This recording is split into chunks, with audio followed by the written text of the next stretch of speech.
Με αριθμό 128 της 27ης/8/2012 επίκαιρη ερώτηση του βουλευτή των Ανεξαρτήτων Ελλήνων κ. Τέρενς Νικολάου Κουίκ και η με αριθμό 126 της 27ης/8/2012 επίκαιρη ερώτηση της βουλευτού του Συνασπισμού της Ριζοσπαστικής Αριστεράς Ενωτικού Κοινωνικού Μετώπου κυρίας Αγνής Καλογερή. Το λόγο έχει ο κύριος Κουίκ.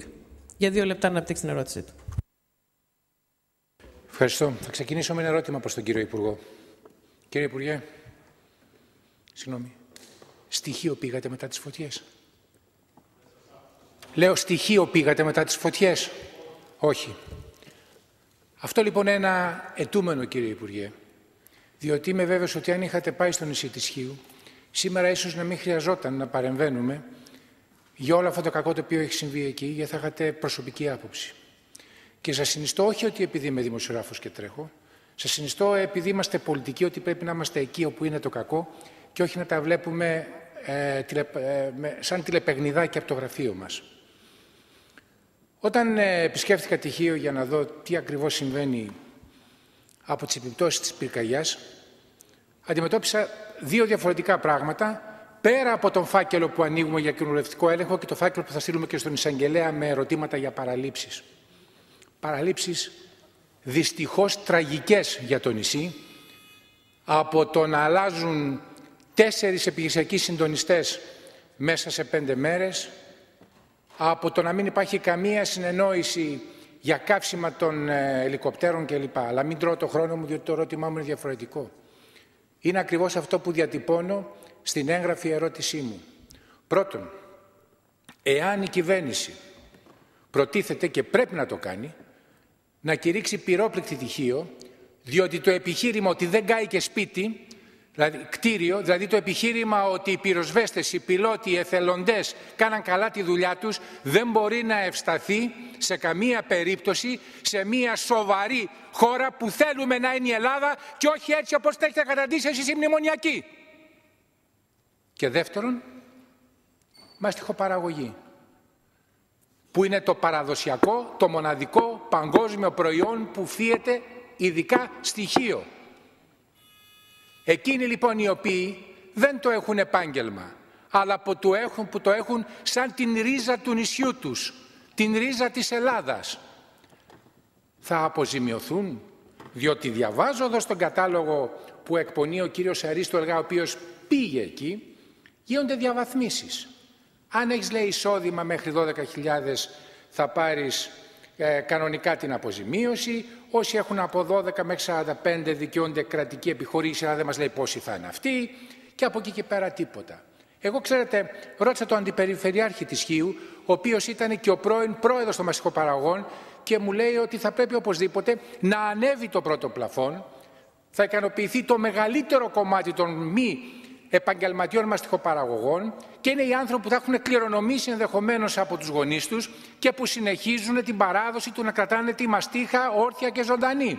Μην την αφήσετε σε καμένη γη, διότι αν δεν τους αποζημιώσετε κανονικά όλα τα λεφτά τώρα, θα έχετε 40% απώλεια της μαστιχοπαραγωγής στο νησί και αυτό, αν μη τι άλλο, δεν αφορά μόνο την τοπική οικονομία, αφορά και την ίδια την πατρίδα μας. Σας ευχαριστώ. Ευχαριστούμε και εμείς, κύριε Κουίκ. Κυρία Αγνή Καλογερή, για 2 λεπτά.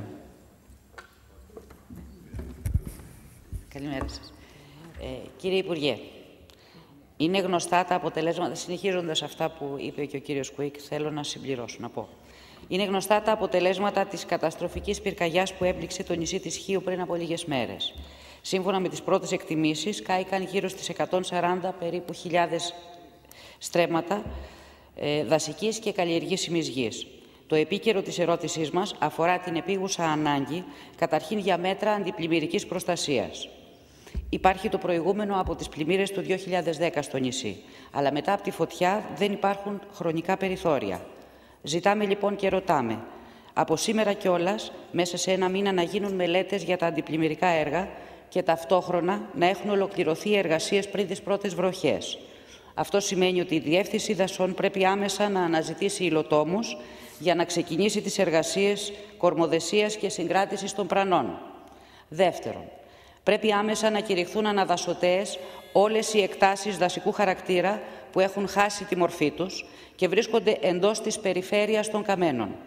Για να γίνει αυτό και με δεδομένο ότι η διαδικασία της αεροφωτογράφησης και της καταγραφής είναι χρονοβόρα, ζητούμε να σταλεί προσωπικό συμπληρωματικά στη Διεύθυνση Δασών και στη Διεύθυνση Γεωργίας για να γίνει πιο γρήγορα και πιο αποτελεσματικά αυτή η δουλειά. Τρίτον, κύριε Υπουργέ, πιστεύουμε ότι το θέμα της βόσκησης στις καμένες εκτάσεις σε αυτό το θέμα δεν πρέπει να γίνει καμία έκπτωση. Σε ό,τι αφορά την μαστιχοκαλλιέργεια, έχουμε να πούμε ότι είναι μια καλλιέργεια από τις πιο δυναμικές της πατρίδας μας, με προϊόν μοναδικό στον κόσμο, υψηλής προστιθέμενης αξίας, εξαγωγικό στο μεγαλύτερο μέρος του, ένα προϊόν τεράστιας ιστορικής και πολιτισμικής κληρονομιάς. Ένα συνεταιριστικό προϊόν που όχι μόνο δεν επιβαρύνει τον κρατικό προϋπολογισμό, αλλά δίνει υψηλό εισόδημα και στηρίζει την οικονομία του νησιού, με έναν κύκλο εργασιών γύρω στα 13 με 14 εκατομμύρια ευρώ ετησίως. Η ζημιά στην καλλιέργεια από τη φωτιά φτάνει σύμφωνα με τις πρώτες εκτιμήσεις στο 40%. Ζητάμε λοιπόν να δοθούν άμεσα αποζημιώσεις οι οποίες θα αφορούν πρώτον τη φετινή σοδιά, δεύτερον τα έξοδα και την ανάγκη αντικατάστασης της καλλιέργειας. Σε αυτό το σημείο να πω για την αντικατάσταση του φυτικού κεφαλαίου θα πρέπει να γίνουν δύο πράγματα. Απ' τη μια να περιμένουμε μέχρι την Άνοιξη για να φανεί ποια φυτά μπορούν να αναβλαστήσουν και απ' την άλλη να υπάρξει από τώρα μια κρατική μέριμνα, και αυτό ζητάμε, για την παραγωγή δεντριλίων ή για την κάλυψη της οικονομικής δαπάνης γι' αυτό. Τρίτον, πιστεύουμε ότι πρέπει να υπάρξει μέριμνα για την αναπλήρωση του εισοδήματος και την οικονομική στήριξη των παραγωγών και για τα επόμενα χρόνια, μέχρι να αποκατασταθεί η παραγωγή. Το κρίσιμο θέμα που προέκυψε από τη στοιχεία της Ένωσης Μαστιχοπαραγωγών Χίου είναι ότι το μεγαλύτερο ποσοστό των παραγωγών δεν είναι κατά κύριο επάγγελμα αγρότες. Έτσι, σύμφωνα με τον κανονισμό του ΕΛΓΑ, μέχρι τώρα δεν δικαιούνται αποζημίωση. Αυτή είναι μια ιδιαιτερότητα στην παραγωγική δραστηριότητα του νησιού. Εμείς ζητάμε την παρέμβασή σας για να βρεθεί τρόπος, ώστε και μπορείτε εσείς να το κάνετε αυτό, να αποζημιωθούν όλοι ανεξαιρέτως οι παραγωγοί. Τέλος, ζητάμε να δοθούν άμεσα αποζημιώσεις και για τις υπόλοιπες καλλιέργειες που έχουν πληγεί, για τις ελιές, τα ξινόδεντρα, καθώς επίσης και στους κτηνοτρόφους και τους μελισσοκόμους, όπου εκτός από την αποζημίωση πρέπει άμεσα να δοθούν και ζωοτροφές. Ευχαριστώ πολύ. Ευχαριστούμε κύριε συνάδελφε. Κύριε Υπουργέ, έχει το λόγο για 6 λεπτά. Ευχαριστώ πολύ κυρία Πρόεδρε, κυρίες και κύριοι βουλευτές. Ευχαριστώ για τις ερωτήσεις σας, γιατί θα μου δώσουν την ευκαιρία να εξειδικεύσω τις προσπάθειες που κάνουμε να υποστηρίξουμε τους ανθρώπους που πάσχουν αυτή τη στιγμή και στο νησί αλλά και σε άλλα μέρη της Ελλάδος. Είχα την ευκαιρία, κύριε Κουίκ, να επισκεφθώ όλες τις πυρόπληκτες περιοχές του τόπου. Πήγα και στην Κρήτη στις μεγάλες πυρκαγιές, πήγα στη συνέχεια και στη Χαλκιδική για τις αντίστοιχες προσπάθειες στην Ουρανούπολη και το Άγιο Όρος και στη συνέχεια και στην Πελοπόννησο. Δυστυχώς δεν πρόλαβα να πάω ακόμα στο νησί. Θα πάω όμως. Αυτό δεν σημαίνει ότι πρώτον δεν με ενδιαφέρει η μαστίχα, κάθε άλλο. Μερικά από τα άσπρα μαλλιά που βλέπετε στο κεφάλι μου είναι γιατί 10 χρόνια ως επιστήμονας, πριν έρθω τώρα για 2 μήνες για να γίνω Υπουργός Γεωργίας, προσπάθησα να ταυτοποιήσουμε όλους τους κλόνους της μαστίχης, να δούμε τις ιδιομορφίες του νότιου τμήματος μόνο το νησί. Γιατί είναι μόνο αυτό το κομμάτι που επιτρέπει αυτή την εξαιρετική παραγωγή, να επιλέγουμε κλόνους που είναι πιο παραγωγικοί, έτσι ώστε καθώς αναγεννάται το φυτικό υλικό να βελτιώνεται η παραγωγική διαδικασία. Και τέλος, μια εβδομάδα πριν ξεσπάσουν οι πυρκαγιές, επειδή πιστεύω σε αυτό το εξαιρετικό προϊόν, είναι μεγάλο και σημαντικό εξαγώγημο προϊόν του τόπου μας, πήγα να προωθήσω την προσπάθεια που κάνουν οι ντόπιοι παράγοντες με την έκθεση όλων των προϊόντων της μαστίχης, είτε είναι προϊόν τσίχλας, είτε είναι μαστιχέλαια, είτε είναι διάφορες κρέμες και άλλα κοσμητικά που παράγονται πλέον με αυτό το συστατικό και πάρα πολλά άλλα φυσικά γεωργικά προϊόντα όπως είναι το ούζο, τα γλυκά κλπ. Επομένως, σας δηλώνω και παρακαλώ να με πιστέψετε ότι το ενδιαφέρον είναι μακροχρόνιο και ειλικρινές.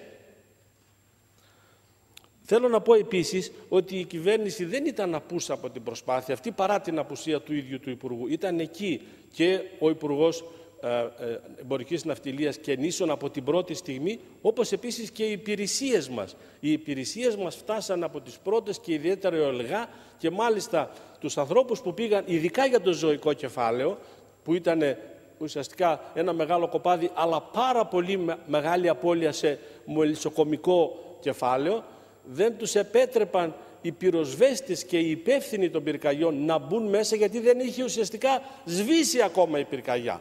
Και με τις αλλαγές των ανέμων και τις αναζωοπυρώσεις δεν τους επέτρεπαν για λόγους ασφαλείας των ανθρώπων να μπουν και να κάνουν γρήγορα τις εκτιμήσεις. Ήμασταν όμως εκεί. Θέλω, πριν μπω και εξειδικεύσω ορισμένες λεπτομέρειες, απαντώντας στα εξειδικευμένα θέματα που θέσατε, μια και έχω το βήμα αυτή τη στιγμή, να απευθυνθώ και να πω και στους ίδιους τους αγρότες ότι ο ίδιος προσωπικά είμαι δίπλα τους, οι υπηρεσίες είναι δίπλα τους, όλη η κυβέρνηση Εθνικής Ενότητας αυτή τη στιγμή είναι δίπλα τους, και θέλω να πιστεύω ότι όλη η Βουλή είναι δίπλα τους, διαβάζοντας την αγωνία και των επερωτήσεών σας. Θέλω να τους σιγουρέψω ότι ό,τι είπαμε και ό,τι πω θα το κάνουμε. Γιατί όταν είπα από αυτό το βήμα ότι εμείς πιστεύουμε ότι η γεωργία μπορεί πραγματικά να γίνει πυλώνας ανάπτυξης του τόπου, πρέπει πραγματικά να τους υποστηρίξουμε και εμείς για να το κάνουν. Και θα τους υποστηρίξουμε και τους υποστηρίζουμε. Παραδείγματος χάρη, πριν σας δώσω τις λεπτομέρειες της αποτύπωσης, γιατί έχουμε πλέον τα ακριβή στοιχεία για το τι συνέβη, είπα από αυτό το βήμα ότι λίγες μέρες αφού ανέλαβα το Υπουργείο θα δώσουμε την ενίσχυση που προβλέπεται για τις απομακρυσμένες, τις νησιώτικες περιοχές του τόπου, ιδιαίτερα αυτές που είναι πέραν της Κρήτης και της Ευβοίας, και δώσαμε τα 25 εκατομμύρια ευρώ τις πρώτες μέρες του Ιουλίου. Έτσι ώστε, και το κάνουμε γιατί σε αυτές τις περιοχές, όπως επίσης και για την εξισωτική που θα αναφερθώ παρακάτω, το κάνουμε έγκαιρα, γιατί τότε είναι η περίοδος που οι άνθρωποι αυτοί προμηθεύονται εφόδια, έτσι ώστε να έχουν ζωοτροφές, να έχουν τρόφιμα για τους εαυτούς τους, όταν θα έρθουν οι δύσκολοι καιροί του χειμώνα και δεν θα μπορούν να τους προσεγγίσουν τα πλοία, ή όταν θα είναι πολύ πιο ακριβότερες οι ζωοτροφές. Γιατί τώρα συγκομίζουμε τα στάρια και τα κρυθάρια, σε λίγο θα συγκομίσουμε το καλαμπόκια και τα τριφύλια. Τώρα είναι καιρός οι άνθρωποι αυτοί να πάρουν αυτά τα εφόδια για την παραγωγική τους διαδικασία. Και αυτός είναι ο λόγος που δώσαμε μεγάλη προτεραιότητα να πληρωθεί το συγκεκριμένο μέτρο. Αυτός είναι επίσης ο λόγος που, παρά τις οικονομικές δυσκολίες που έχουμε αυτή τη συγκεκριμένη περίοδο, τηρήσαμε την υπόσχεσή μας και δώσαμε μέσα στον Αύγουστο την εξισωτική αποζημίωση. Δώσαμε δηλαδή σε 600 περίπου 70 περίπου χιλιάδες οικογένειες 160 εκατομμύρια ευρώ, μεταξύ των οποίων τις πήραν δηλαδή και 400 οικογένειες στοιχείο λίγες μέρες πριν ξεσπάσει αυτή η καταστροφική πυρκαγιά. Και σας δηλώνω και από αυτό το βήμα ότι είμαστε έτοιμοι να τηρήσουμε και την τρίτη μας υπόσχεση. Δηλαδή εντός των επόμενων λίγων ημερών έχουν γίνει οι προκαταρκτικές προσπάθειες και έχουν εξευρεθεί οι πόροι, και θα επιστρέψουμε τον ειδικό φόρο κατανάλωσης των πετρελοειδών μέσα στις επόμενες λίγες μέρες, προκειμένου να απαλληλθεί το κόστος παραγωγής που έχουν αυτοί οι άνθρωποι με το ευξημένο κόστος εισρώων. Και με τον τρόπο αυτό να βοηθηθούν και οι άνθρωποι αυτοί. Τώρα πιο εξειδικευμένα για την Χίο και ειδικά για τους μαστοχοπαραγωγούς, που είναι και το πιο σημαντικό σημείο.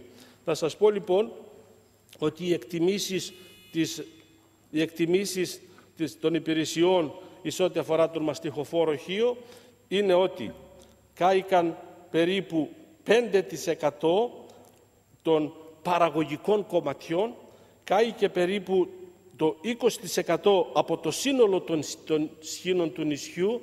Σχήνοι μαστιχοφόροι δεν υπάρχουν μόνο στα χωράφια, υπάρχουν και έξω από τα χωράφια, υπάρχουν σε περιοχές που εγκαταλείφθηκαν, υπάρχουν παλιοί σχήνοι που δεν καλλιεργούνται αυτή τη στιγμή, γιατί όπως ξέρετε μετά τα 60-70 χρόνια ο μαστιχοφόρος σχήνος δεν παράγει. Όπως υπήρχαν και σχήνοι που κάηκαν και δεν μπήκαν ακόμα στην παραγωγική διαδικασία. Θα πρέπει να γνωρίζετε, για όσους δεν το ξέρουν, ότι ο μαστιχοφόρος σχήνος από την ώρα που θα φυτευτεί χρειάζεται 15 χρόνια για να αρχίσει να παράγει. Επομένως, και μην παρεξηγείτε αυτές τις λεπτομέρειες, θέλω να είμαι συνεπής και ακριβής σε αυτό το που λέω. Έχει ιδιομορφία η περίπτωση, θέλουμε πραγματικά να βοηθήσουμε τους ανθρώπους. Δεν θέλω όμως να κάνουμε λάθη για να έρθει η κοινότητα 10-20 χρόνια μετά και να μας πούν δεν έγινε σωστά και θα υπάρξει πρόστιμο. Όχι, είναι καλύτερα να καθυστερήσουμε 2 μέρες, αλλά να πληρώσουμε σωστά τους ανθρώπους προκειμένου να μην έχουμε αυτές τις δυσλειτουργίες στο μέλλον. Λέω λοιπόν ότι οι εκτιμήσεις δείχνουν ότι θα υπάρξει περίπου από όλα αυτά μία απώλεια της τάξης του 25% της παραγωγικής διαδικασίας. Θέλω να πω επίσης ότι μην στέκεστε στις αποζημιώσεις του ΕΛΓΑ. Οι αποζημιώσεις του ΕΛΓΑ θα δοθούν έτσι που πρέπει να δοθούν, θα δοθούν δηλαδή στο ζωικό κεφάλαιο άμεσα. Σας είπα, το ζωικό κεφάλαιο είναι ένα κοπάδι ουσιαστικά εγωπροβάτων και αρκετές ζημιές στο μελισσοκομικό κεφάλαιο. Έχουν τελειώσει οι αποτιμήσεις και θα πληρωθούν μέσα στις επόμενες 10-20 μέρες, όπως με διαβεβαιώνουν οι υπηρεσίες. Πάμε τώρα στο φυτικό κεφάλαιο, το οποίο πέραν των ιδιομορφών που σας είπα, έχει και τις απαιτήσεις που περιέγραψε η κυρία Βουλευτής. Δηλαδή, πρέπει να αποτιμηθεί με ακρίβεια, καταρχήν, τι κάηκε και θα πάθει ζημιά η φετινή παραγωγική διαδικασία, η φετινή εισοδιά. Σας δηλώνω, και το δηλώνω αυτό για πρώτη φορά, ότι όλοι οι άνθρωποι θα πληρωθούν, δηλαδή και οι 2,5 περίπου χιλιάδες, ανεξάρτητα αν οι 1.000 είναι κατά κύριο επάγγελμα αγρότες και οι άλλοι 1.500 περίπου είναι κατά μη κύριο επάγγελμα αγρότες, τα χρήματα των αποζημιώσεων που θα σας περιγράψω θα δοθούν και στους δυο, εις ό,τι αφορά την εξειδικευμένη ενίσχυση που δίνουμε πέραν της αποζημίωσης των ζημιών από τον ΕΛΓΑ, δίνουμε στο σύνολο αυτών των ανθρώπων χρήματα της τάξης 1.150.000 ευρώ. Θα το πάρουν όλοι αυτό το ποσό. Και όχι μόνο οι καλλιεργητές που είναι κατ' επάγγελμα αγρότες. Δεν αναφέρομαι στις κοινοτικές ενισχύσεις που θα δοθούν σε όλους όσους έκαναν φυσικά δήλωση του ΟΣΔΕ. Δηλαδή θα δοθούν 1,1 εκατομμύρια ευρώ, όπως σας είπα, από τις κοινοτικές ενισχύσεις ως προκαταβολή έναντι των 2,2 δισεκατομμυρίων ευρώ. Όπως ανακοινώθηκε ήδη από το Υπουργείο, έχει έρθει η έγκριση από την Ευρωπαϊκή Ένωση και μετά την 15η Οκτωβρίου, δηλαδή γύρω στις 20 Οκτώβριου, όλοι οι άνθρωποι συμπαραλαμβανομένων και των μαστιχοκαλλιεργητών θα πάρουν 1,1 δισεκατομμύρια ευρώ ως προκαταβολή και άλλο 1,1 δισεκατομμύρια ευρώ μετά τις 15 Δεκεμβρίου.